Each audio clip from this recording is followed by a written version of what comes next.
Chaque jour, Charles et Carole vous présentent la leçon de l'école du sabbat.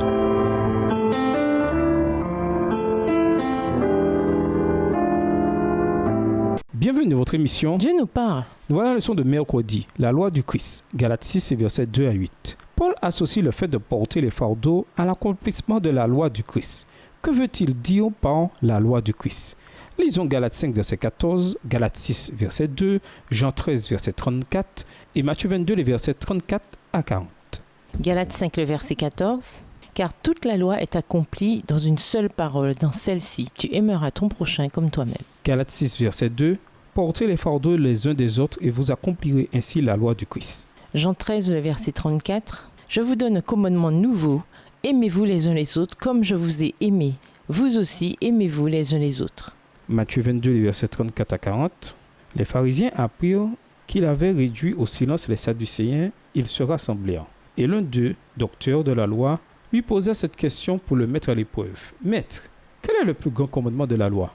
Jésus lui répondit, « Tu aimeras le Seigneur ton Dieu de tout ton cœur, de toute ton âme et de toute ta pensée. C'est le premier et le plus grand commandement. Et voici le second qui lui est semblable. Tu aimeras ton prochain comme toi-même. » De ces deux commandements dépendent toute la loi et les prophètes.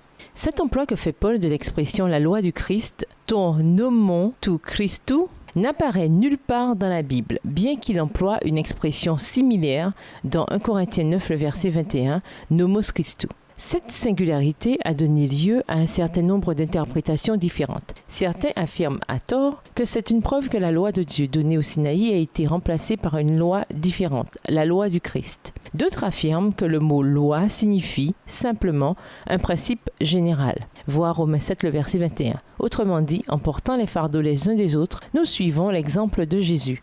Cette dernière interprétation n'est pas dépourvue de pertinence, mais le contexte ainsi que la terminologie similaire avec Galates 5, le verset 14, sous-entendent qu'accomplir la loi du Christ est une autre façon de dire accomplir la loi morale par l'amour. Paul a montré plus tôt dans sa lettre que la loi morale n'a pas été abrogée avec la venue du Christ. La loi morale interprétée par l'amour continue bien de jouer un rôle important dans la vie chrétienne. C'est le modèle de ce que Jésus a enseigné lors de son ministère terrestre et qu'il a également pratiqué toute sa vie et même dans sa mort. En portant les fardeaux des autres, non seulement nous suivons l'exemple de Jésus, mais nous accomplissons aussi la loi. Ces textes soulèvent une autre question, la contradiction apparente entre Galates 6, verset 2 et Galates 6, verset 5. Mais ce problème est facilement résolu lorsqu'on se rend compte que Paul emploie deux mots différents pour décrire deux situations différentes. Comme nous l'avons déjà vu, le mot pour fardeau, verset 2, baros, concerne une lourde charge que l'on doit porter sur une longue distance. Le mot fortion, au verset 5, cependant concerne la cargaison de navire, le sac à dos d'un soldat ou même un enfant dans le ventre de sa mère. Les premiers fardeaux peuvent être laissés de côté, mais pas ces derniers. Une femme enceinte doit porter son enfant, comme le sous-entend cet exemple. Il y a des fardeaux que les gens peuvent nous aider à porter, mais il en est d'autres qu'aucun humain ne peut porter, comme une conscience coupable, la souffrance et la mort. Dans ces cas-là, nous devons compter sur l'aide de Dieu seul. Matthieu 11, versets 28 à 30.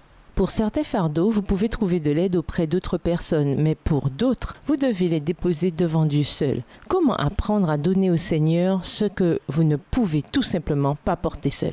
Et nous vous laissons cette question de réflexion. De quelle façon pouvons-nous nous humilier, nous mettre au service des autres et partager leurs fardeaux? Au revoir. Et à demain si Dieu veut. Dieu nous parle. Chaque jour, Charles et Carole vous présentent la leçon de l'école du sabbat.